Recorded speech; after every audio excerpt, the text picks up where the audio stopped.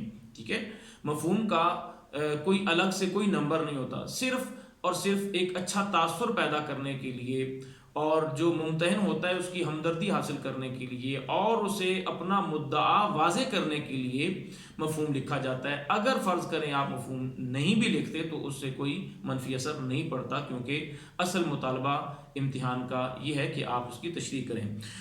تو کم از کم 3 نمبر حاصل کرنے کے لیے آپ کو ایک صفحہ ضرور لکھنا چاہیے. تو اگر اس حساب سے دیکھا جائے تو نظم کی تشریح 10 نمبروں پر مشتمل ہوتی ہے. نظم کا عنوان اور شاعر کا نام الگ کر دیں تو 8 نمبر بچتے ہیں. تو 8 نمبر حاصل کرنے کے لیے کم از کم آپ کو کم از کم 2 صفحے ضرور لکھنے چاہیے.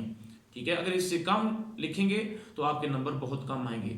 اگر زیادہ سے زیادہ کی بات کی جائے تو آپ 2.5 سے 3 صفحہ، اس سے زیادہ نہیں، کیونکہ اس سے پھر کیا ہوگا، وقت ضائع ہوگا، اس لیے کہ آگے آپ نے بہت سارا پیپر کرنا ہے. یعنی آپ اپنے ذہن میں رکھیں کہ کم از کم 2 صفحے اور زیادہ سے زیادہ 2.5 صفحے یہ آپ کی تشریح ہونی چاہیے. اس کے بعد بات کرتے ہیں کہ تشریح کرنے کا طریقہ کار یہ ہے کہ آپ کوشش کریں، فرض کریں یہ آپ کے سامنے ایک صفحہ ہے، تو ہو سکتا ہے جو پیپر میں آپ کے پاس مارک شیٹ ہے وہ اس طرح بھی ہو سکتی ہے، اس طرح جیسی بھی ہو. تو یہ جو پیپر آپ کے سامنے نظر آ رہا ہے تو کم از کم آپ نے ایک شعر لازمی حوالے کا لکھنا ہے. وہ درمیان میں زیادہ خوبصورت لگتا ہے، لیکن اگر آپ چاہیں تو آپ شروع میں بھی لکھ سکتے ہیں.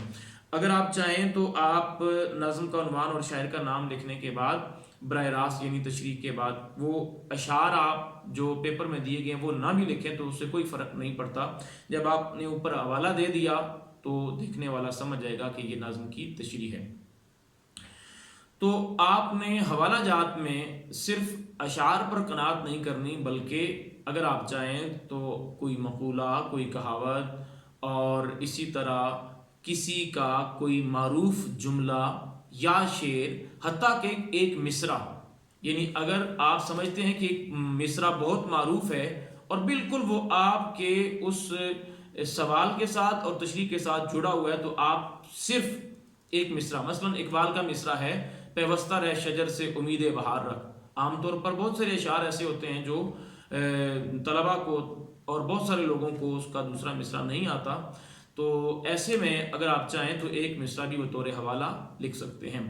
تو شعر لکھنے سے ایک بہت اچھا تاثر پڑتا ہے. لیکن یہاں میں تمام طلباء کو تاکید کرنا چاہتا ہوں کہ اگر آپ کو شعر بھول گیا ہے، شعر صحیح نہیں، یاد نہیں ہے، تو پھر میں یہ آپ کو کہوں گا کہ آپ کوشش کریں نہ لکھیں. یعنی مطلب یہ میرا خلاصہ کلام یہ ہے کہ غلط شعر لکھنے سے نہ لکھنا بہتر ہوتا ہے. لہٰذا اگر آپ لکھیں گے تو بہت اچھا تاثر پڑے گا، لیکن اگر آپ غلط لکھیں گے تو برا اثر پڑے گا. تو اس کا حل یہ ہے کہ آپ اشعار یاد کریں اور اچھی طرح یاد کریں، اور اس میں املا کی غلطی بھی نہیں ہونی چاہیے. اور جو بات شاعر نے کی ہے اس سے قریب قریب رہیں. جہاں سے بات شروع ہوتی ہے اشعار اپنے ذہن میں رکھیں اور انہی کے مطابق تشریح کریں. درمیان میں اگر آپ چاہیں تو آپ اپنی طرف سے بہت کچھ اضافہ کر سکتے ہیں، لیکن جب آپ نے بات کو سمیٹنا ہے تو پھر انہی اشعار کی طرف لوٹنا ہے جہاں سے بات شروع ہوئی تھی. بعض بچوں کے ذہن میں یہ ایک غلط فہمی ہوتی ہے کہ ہم نے یعنی جو بھی لکھ دیا، اکثر ہم پیپر دیکھتے ہیں تو اسی طرح بچے مطلب اپنی طرف سے وہ فرضی باتیں کر رہے ہوتے ہیں. انہیں کسی نے یہ بتایا ہوتا ہے کہ بس آپ نے لکھ دینا ہے، لکھنے سے نمبر آ جائیں گے. یہ یاد رکھیے گا کہ لکھنے سے نمبر نہیں آتے، صحیح لکھنے سے نمبر آتے ہیں. تو یہ غلط فہمی کا ازالہ کر لیجئے کہ اگر آپ صحیح لکھیں گے تو آپ کو نمبر ملیں گے، غلط لکھیں گے تو آپ کو لکھنے میں شاید وقت لگے، ہمیں کاٹنے میں وقت نہیں لگتا. اس لیے درست لکھنا ہے. اسی کے ساتھ ساتھ میں آپ کو آج اسی ویڈیو میں یہ بتانا چاہتا ہوں کہ آپ کی پوری کتاب میں جو نظمیں شامل ہیں ان میں کچھ نظمیں ایسی ہیں. ویسے تو میرا اپنا نقطہ نظر یہ ہوتا ہے، میں طلباء کو یہ تاکید کرتا ہوں کہ پوری کتاب آپ کے لیے اہم ہے، کوئی ایک سطر بھی ایسی نہیں جس کو میں یہ کہوں گا کہ یہ اہم نہیں ہے. تاہم کچھ اشعار، کچھ پیراگراف، کچھ غزلیں ایسی ہوتی ہیں جو زیادہ اہمیت کی حامل ہوتی ہیں. تو اسی طرح گزشتہ پیپروں میں آنے والے چند اہم اشعار، نظموں کے اشعار میں آپ کے سامنے بیان کر دیتا ہوں. انہیں آپ نے بطور خاص تیار کرنا ہے. لیکن بالعموم اگر بات کی جائے تو پوری کتاب آپ کے پیش نظر ہونی چاہیے، اور آپ یہ نہ کہیں کہ سر آپ نے یہ نہیں بتایا تھا لہٰذا ہم نے یہ پڑھا ہی نہیں ہے۔ آپ نے پوری کتاب پڑھنی ہے۔ جب پوری کتاب تمام نظمیں پڑھ لیں تو ان اشعار کو آپ نے بطور خاص پڑھنا ہے اور اچھی طرح ان کو تیار کرنا ہے۔ سب سے پہلے نظم نعت ماہر القادری میں اشکوں سے تیرے دین کی کھیتی ہوئی سیراب، انسان کو شائستہ و خوددار بنایا، یہ دو اشعار یہ زیادہ اہمیت کے حامل ہیں۔ اسی طرح نظم مستقبل کی جھلک، یہ بہت اہم ہے امتحانی نقطۂ نظر سے۔ اس نظم میں ان کواکب کے عوض ہوں گے نئے انجم طلوع، یہ اور اس کے ساتھ اگلا شعر پھر نئے محمود ہوں گے حامی یہ دین متین۔ اسی طرح اسی نظم میں دو اشعار، نغمہ آزادی کا گونجے گا حرم اور دیر میں، اور اسی کے ساتھ دوسرا شعر ہے ہم کو سودا ہے غلامی کا کہ آزادی کی دھن۔ یہ نظم امتحانی نقطۂ نظر سے بہت اہم ہے۔ اس کے بعد اگر بات کریں نظم برسات کی جو کہ اختر شیرانی نے لکھی ہے، تو اس کے بھی دو سوالات یعنی 2 × 2 4 اشعار بہت اہم ہیں۔